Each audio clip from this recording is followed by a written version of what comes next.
Alors à propos de visite justement, surprise celle-là, dans Europe 1 13h, ce témoignage croustillant.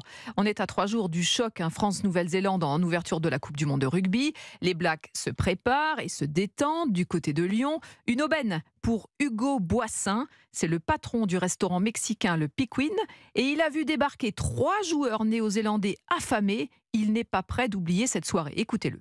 Ils ont quand même beaucoup mangé, ça c'est clair qu'ils ont mangé comme des rugbyman, donc peut-être au moins 2 ou 3 fois plus que nous on pourrait manger. Ils ont mangé des tacos de poulpe, ils ont mangé des tacos de crevettes, ils ont mangé des quesadillas de poulet, ils ont mangé des quesadillas de chorizo, des quesadillas de légumes, des tacos de barbacoa, tacos de poisson. Tout ça?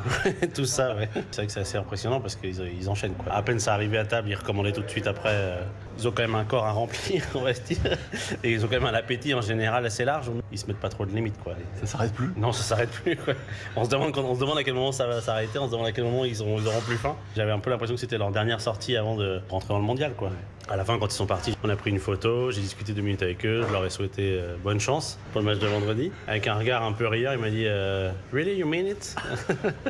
Et ils m'ont dit en rigolant, on se revoit dans un mois. Je sais pas s'ils reviennent, mais en tout cas, ils seront les bienvenus s'ils veulent revenir manger chez nous. S'ils viennent avec toute l'équipe, là, il va falloir effectivement qu'on remplisse les frigos, parce que s'ils mangent effectivement comme les 3 là, mais toute l'équipe, tout le staff, ça risque d'être un peu compliqué, mais on va s'organiser. Il va mieux falloir s'organiser le repas gargantuesque donc de ces Néo-Zélandais du côté de Lyon. Merci à Jean-Luc Boujon, le correspondant d'Europe 1 à Lyon, pour ce témoignage.